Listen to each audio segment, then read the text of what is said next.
Hi everyone. आज हम atomic structure के शॉर्ट नोट्स कवर करेंगे। तो सबसे पहला जो फार्मूला आता है इसमें वो होता है रेडियस ऑफ ऑर्बिट का, दैट इज़ आर एन। इसका फार्मूला जो होता है वो होता है 0.53 into N square upon Z, where जो जेड होता है आपका एटॉमिक नंबर होता है और एन एनथ ऑर्बिट जो भी जिस भी ऑर्बिट की आपको रेडियस फाइंड करनी है वो। अब इससे जो आंसर आता है वो एंगस्ट्रम में आता है, ये आपको याद रखना है। और देन फिर आता है velocity of electron in orbit, जिसको वी एन से रिप्रेजेंट करते हैं। इसका जो फार्मूला होता है वो होता है 2.18 into 10⁶ into Z by N metre per second. इसकी जो यूनिट होती है वो मीटर पर सेकंड में आता है। अगेन जेड और एन सेम चीज़ है।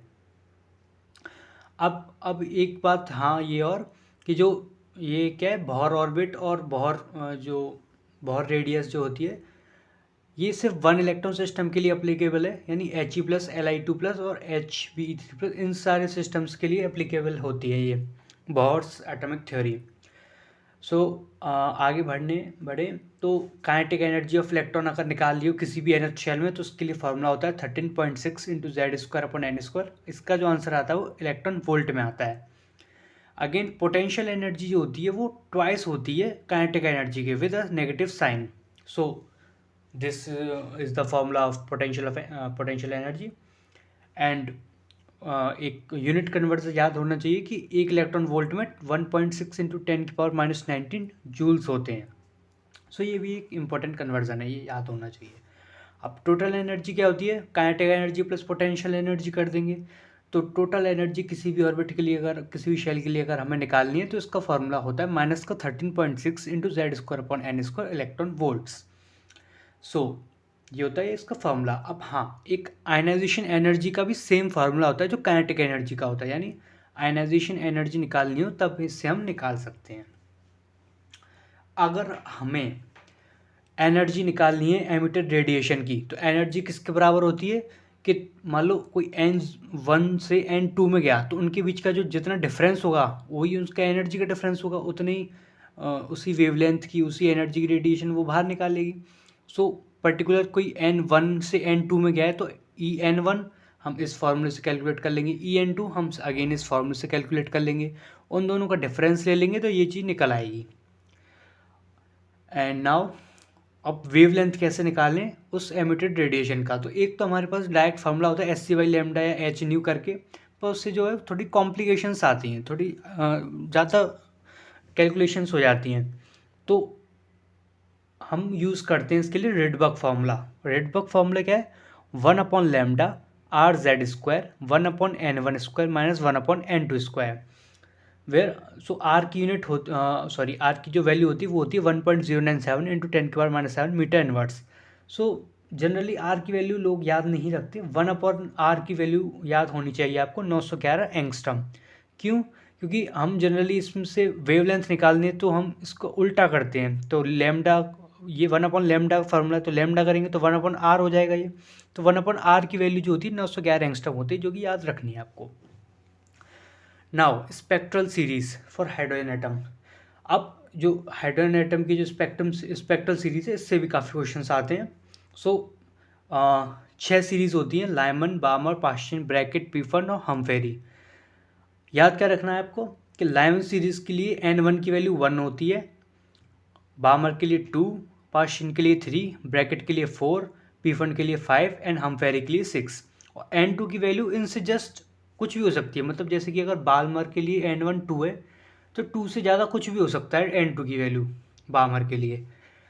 अब कौन कौन से रीजन्स में लाई करते हैं ये, लाइमन सीरीज जो है जनरली यूवी रीजन में लाई करती है, एंड बामर सीरीज विजिबल में, पाश्चिन नियर IR, ब्रैकेट IR और पीफन फार IR और हमफेरी भी फार IR। अब कंडीशन फॉर फर्स्ट लाइन और लॉन्गेस्ट वेवलेंथ। अब जो फर्स्ट लाइन होगी, अब फर्स्ट लाइन कब होगी, मान लो लाइमन की बात हो रही है तो N1 ये तो फिक्स होगी 1, तो मान लो जो फर्स्ट लाइन होगी यानी 2 से 1 पे आ रहा होगा वही फर्स्ट लाइन होगी। तो हमें पता है 2 से 1 आने पर जो एनर्जी होगी वो सबसे कम होगी, एनर्जी डिफरेंस सबसे कम होगा। तो अब लैम्डा और एनर्जी का वेवलेंथ इनवर्स का होता है, तो अगर एनर्जी डिफरेंस सबसे कम है तो जो वेवलेंथ है वो सबसे लॉन्गेस्ट होगी। तो इसलिए लिखा है कि फर्स्ट लाइन हो या लॉन्गेस्ट वेवलेंथ हो सेम बात होती है, सेम इधर कि लास्ट लाइन हो या शॉर्टेस्ट वेवलेंथ तो सेम बात होती है। तो फर्स्ट लाइन के लिए क्या कंडीशन है, n1 की वैल्यू तो ये फिक्स ही हो जाएंगी। अब n2 की वैल्यू क्या है, इससे जस्ट एक ज़्यादा बढ़ा दो आप। सेम शॉर्टेस्ट के लिए n1 की तो फिक्स ही है, लेकिन n2 क्या है, हर एक में इन्फिनिटी कर दो, तो इससे आंसर आ जाएगा। अब ये आपको याद नहीं रखना है, एक जस्ट रेंज दे रखी है मैंने कि जनरली इनके जो आंसर्स हैं वो इनके बीच में आते हैं। अब एक क्वेश्चन इंपॉर्टेंट ये आता है इधर से, नंबर ऑफ ट्रांजिशंस करके या नंबर ऑफ स्पेक्ट्रल लाइंस। अब एक फार्मूला होता है इसका, ये n2 माइनस n1 ये दिस, तो ये जनरली याद नहीं होता है, तो मैं कहूँगा कि आप इसको याद रखो। सिंपल फार्मूला है नंबर ऑफ लाइंस का, सिग्मा डेल्टा n, और डेल्टा n मतलब डिफरेंस उन एनर्जी लेवल्स का, n2 minus n1। For example अगर n2 की वैल्यू 5 है, n1 की वैल्यू 1 है, तो आपको कैसे सॉल्व करना है, नंबर ऑफ लाइंस का फॉर्मूला सिग्मा 5 माइनस 1 4 होते हैं, अब 4 से 1 तक प्लस करते चले जाओ, 4 + 3 + 2 + 1 10, तो 10 लाइन आएगी। तो इस फॉर्मूले से भी 10 ही आएगा आंसर, इससे भी 10 आएगा। आप मैच कर सकते हो अलग अलग कंडीशंस को लेके। अब अगली चीज़ आती है डी ब्रॉगली हाइपोथेसिस। तो जनरली इससे डायरेक्ट पूछ लेता है कि डी ब्रॉगली वेवलेंथ निकालो, और मास दे रखा होगा, वेलोसिटी दे रखी होगी, सब कुछ दे रखा होगा। तो इसका एक फार्मूला याद रखना है, लैम्डा इक्वल्स टू के h/p, p मोमेंटम है, मोमेंटम क्या होता है mv, तो mv ऐसे भी लिख सकते हैं इसको, where v is the velocity, और h की जो वैल्यू होती है वो 6.626 इंटू 10⁻⁻34 जूल सेकेंड, इसकी जो यूनिट होती है वो जूल सेकेंड होती है। नाउ हाइजेनबर्ग अनसर्टेनिटी प्रिंसिपल क्या कहता है कि जो डेल्टा पी और डेल्टा एक्स है उनकी जो मिनिमम अनसर्टेनिटी है वो h/4π से बड़ी होगी, मतलब इससे छोटी नहीं हो सकती h/4π से। इनके बीच में जितनी भी अनसर्टेनिटी आ रही है तुम्हारी, मैंने बहुत ही शॉर्ट में लिखा है ये, और आपको अगर ज़्यादा डिटेल में जानना है तो आप यूट्यूब पे सर्च कर सकते हो। Photoelectric effect H nu, photoelectric effect की जनरली इक्वेशन आती है डायरेक्ट कि E = के phi plus kinetic energy. E क्या होता है, एच न्यू, फाई ये वर्क फंक्शन होता है, काइनेटिक एनर्जी। इसमें एक बात क्या याद रखनी है आपको कि number of electron eject = the number of photon radiated, मतलब जितने ज़्यादा फोटॉन्स रेडिएट करोगे उतने ही इलेक्ट्रॉन रिजेक्ट होंगे। फिर आता है आपका black body radiation. Black body क्या होती है, एक आइडियल बॉडी होती है जो कि हर टाइप की वेवलेंथ को एब्जॉर्ब कर लेती है। अब ये दो ग्राफ बहुत इंपॉर्टेंट आते हैं, इंटेंसिटी वर्सेस लैम्डा के और इंटेंसिटी वर्सेस फ्रीक्वेंसी के। तो ये क्या है, जैसे जैसे हम टेम्परेचर बढ़ाते हैं, इसमें आपको याद ये रखना है कि टेम्परेचर बढ़ाने पे जो लैम्डा मैक्स है वो शॉर्टर वेवलेंथ की तरफ शिफ्ट होता है, यानी ये 1000 केल्विन पे, ये 3000, ये 6000। तो जैसे जैसे टेम्परेचर बढ़ रहा है, जो ये लैम्डा मैक्स है वो शॉर्टर वेवलेंथ है, वेवलेंथ इधर बढ़ रही है तो इधर ही तो शिफ्ट होता जा रहा है ये लैम्डा मैक्स, तो इधर शॉर्ट और इधर शिफ्ट होता है। अगर फ्रीक्वेंसी की बात करें तो फ्रीक्वेंसी में क्या है, हायर फ्रीक्वेंसी की तरफ शिफ्ट होगा, तो हायर फ्रीक्वेंसी इधर बढ़ रही है तो ये लैम्डा मैक्स भी इधर बढ़ता जा रहा है। आपको इतना याद रखना है ब्लैक बॉडी रेडिएशन में। अब आ जाते हैं क्वांटम नंबर्स पे। क्वांटम नंबर्स क्या होते हैं, it helps to finding probability of electron in 3D space. यानी 3D स्पेस, यानी हमें पता है कि जो इलेक्ट्रॉन्स होते हैं वो फिक्स तो होते नहीं, घूमते रहते हैं इधर उधर। उनकी जस्ट प्रोबेबिलिटी बता सकते हैं हम, तो क्वांटम नंबर उस प्रोबेबिलिटी को फाइंड करने में हेल्प करते हैं। अब 4 टाइप के हमें पता है 4 क्वांटम नंबर होते हैं, principal quantum number, azimuthal quantum number, magnetic quantum number और spin quantum number. Principal quantum number क्या है कि एन वैल्यू, यानी ये जो है साइज और एनर्जी ऑफ ऑर्बिटल के बारे में इंफॉर्मेशन देता है। एनर्जी का कैसे देता है, एनर्जी का हम पीछे फार्मूला पढ़ के आए थे, -13.6 × Z² तो वहाँ से एनर्जी भी निकल सकती है। और साइज का भी देता है, जैसे n = 1 है तो सबसे छोटा साइज है, फिर 2 है तो बड़ा साइज है। तो जैसे जैसे n की वैल्यू बढ़ती है साइज भी बढ़ता है, एनर्जी भी बढ़ती है ऑर्बिटल की। जो सेकंड क्वांटम नंबर है वो होता है एजीमुथल क्वांटम नंबर, या फिर इसको दूसरा नाम होता है एंगुलर मोमेंटम क्वांटम नंबर। इसको L से रिप्रेजेंट करते हैं। ये क्या है, ये ऑर्बिटल की शेप को बताता है कि उसका शेप कैसा है। जैसे कि L की वैल्यू होती क्या है, 0 से n-1 के बीच तक होती है, यानी अगर n की वैल्यू 2 है तो L की वैल्यू कभी 2 नहीं हो सकती, 0 होगी या 1 होगी। तो मान लो L की वैल्यू अगर 0 है तो इसका नेम रखा गया S, 1 है तो P, 2 है तो D, 3 है तो F, 4 है तो G, ऐसे आगे रखते जाते हैं इसके नेम। तो अब orbital angular momentum of electron अगर निकालना हो आपको तो ये इसका फॉर्मूला होता है h/2π√L(L+1)। अब आता है एक इम्पोर्टेंट मैग्नेटिक क्वांटम नंबर। ये क्या है, ये ऑर्बिटल्स के बारे में जानकारी देता है। तो मैग्नेटिक क्वांटम नंबर क्या है, जो भी एल की वैल्यू आई होगी वो माइनस के एल से प्लस के एल तक होता है। सो इस एक छोटी सी टेबल से हम हर एक चारों क्वांटम नंबर्स को समझेंगे। क्या है, मान लो n इक्वल 1 है, तो l की वैल्यू 1 कभी नहीं हो सकती, तो 0 हो सकती है। तो 0 के लिए हमने s नाम रखा था।